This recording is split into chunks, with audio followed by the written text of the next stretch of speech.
भाई वहां वो सज्जन तस्वीर लेके आए हैं, मैंने तस्वीर देख लिया, बैठिए। पीछे आप लोगों को परेशान कर रहे हैं।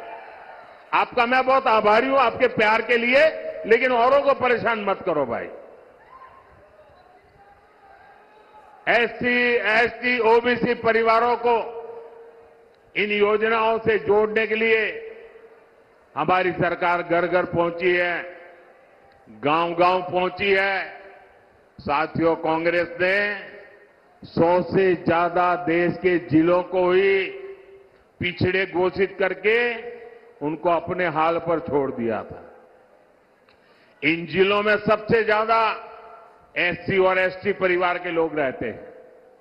हमने उसको एक नया रूप दिया, नया मिशन लिया और हमने उसको एस्पिरेशनल डिस्ट्रिक्ट बनाया, आकांक्षी जिला बनाया। और उसका मेरी ऑफिस से डेली मॉनिटरिंग होता है। परिणाम यह है कि गरीबों की भलाई के लिए की योजनाएं, एस्पिरेशनल डिस्ट्रिक्ट की योजनाएं, अब एस्पिरेशनल ब्लॉक की योजनाएं, डेली मॉनिटरिंग, हर चीज की जानकारी, उसका परिणाम यह है कि आज 10 साल के मोदी के कार्यकाल में इतने कम समय में देश में पहली बार 25 करोड़ गरीब गरीबी से बाहर निकले हैं भाइयों। और ज्यादातर इन्हीं जिलों से लोग हैं। और इसलिए मैं कहता हूं, जब नीयत सही होती है ना, तो नतीजे भी सही मिलते हैं।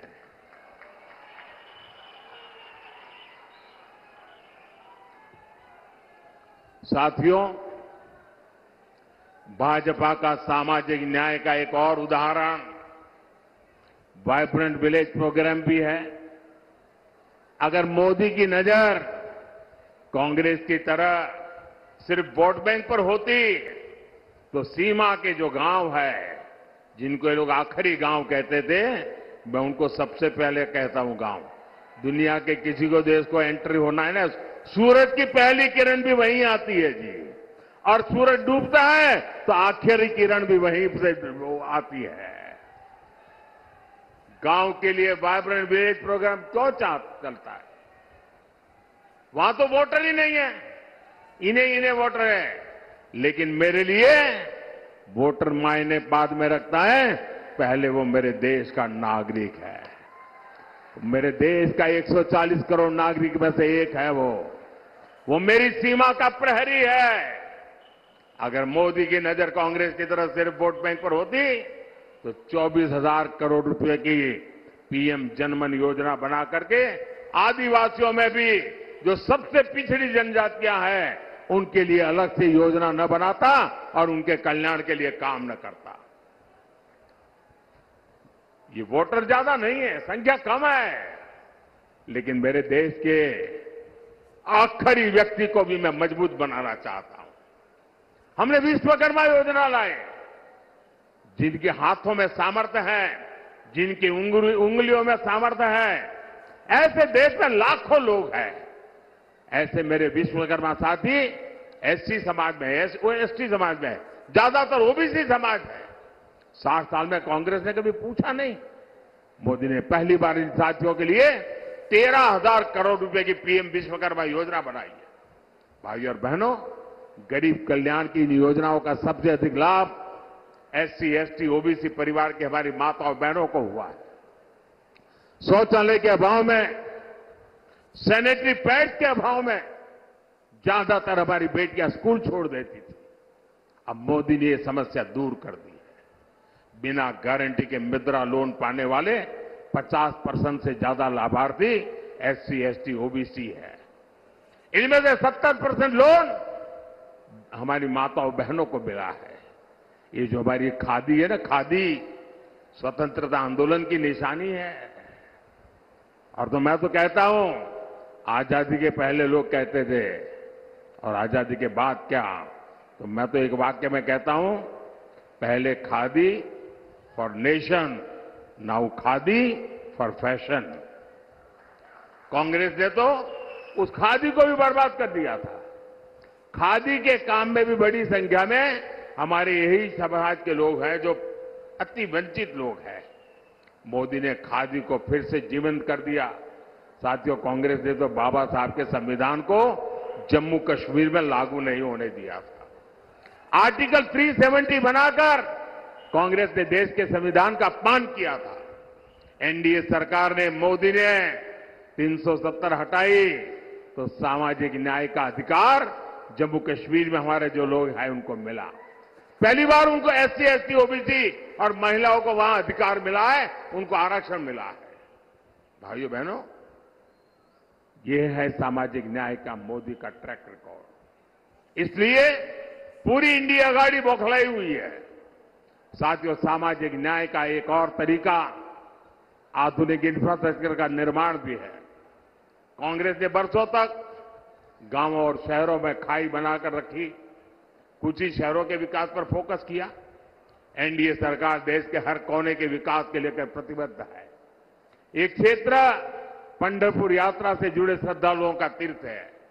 यहां तो तुलजा भवानी ने छत्रपति शिवाजी महाराज को अपना आशीर्वाद दिया था। 10 साल में हमने पंढरपुर की रेलवे कनेक्टिविटी के लिए सैकड़ों करोड़ रुपए खर्च किए। पुणे फलटण रेल मार्ग जो 23 साल से अटका पड़ा था, हमने उसको पूरा कराया। हमने सोलापुर हैदराबाद, सोलापुर सांगली, सोलापुर बीजापुर ऐसे कई महामार्ग के काम शुरू किया। सोलापुर को तो महाराष्ट्र की पहली वंदे भारत ट्रेन भी मिली है। शक्तिपीठ महामार्ग से समुद्री महामार्ग जैसे हाईटेक सड़कों के काम भी हो रहे हैं। इन विकास कार्यों के कारण इस क्षेत्र में श्रद्धालुओं की संख्या में 4 गुना की बढ़ोतरी हुई है। अब हमारे वारकरी भाई बहनों के अलावा दूसरे राज्यों से भी बड़ी संख्या में श्रद्धालु आ रहे हैं। यहां युवाओं के लिए आस्था और पर्यटन से जुड़े नए अवसर बन रहे हैं। साथियों, आज महाराष्ट्र में एकनाथ शिंदे जी, देवेंद्र फडणवीस जी और अजित पवार जी की सरकार आपके लिए दिन रात मेहनत कर रही है। मेरा अनुरोध है, 7 मई को आप मेरे नौजवान साथी राम सतपुते जी को भारी संख्या में वोट दे। राम सतपुते जी सोलापुर के विकास के लिए एक मजबूत कड़ी बनकर के काम करेंगे। और जब आप कमल पे निशान पर बटन दबाओगे ना, तो आपका वोट सीधा सीधा मोदी को मिलेगा। तो ज्यादा से ज्यादा मतदान कराओगे, हर पोलिंग बूथ जीतोगे, पुराने सारे रिकॉर्ड तोड़ोगे। जब मेरा एक और काम करोगे, यहां से अपने परिचितों को जाकर के मिलना, उनके घर जाना, उनको कहिएगा कि मोदी जी सोलापुर आए थे, आपको प्रणाम भेजा है। मेरे प्रणाम पहुंचा देंगे। मेरे साथ बोलिए, भारत माता की, भारत माता की जय श्री राम, जय श्री राम।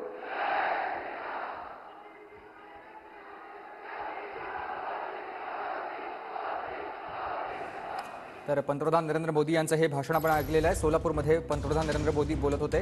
राम सातपुते यांच्या प्रचारासाठी आज पंतप्रधान नरेंद्र मोदी यांची ही सभा सोलापूरमध्ये पार पडलेली आहे, आपण बघतोय। त्यानंतर आज सातारा आणि पुण्यात देखील मोदींची सभा होणार आहे।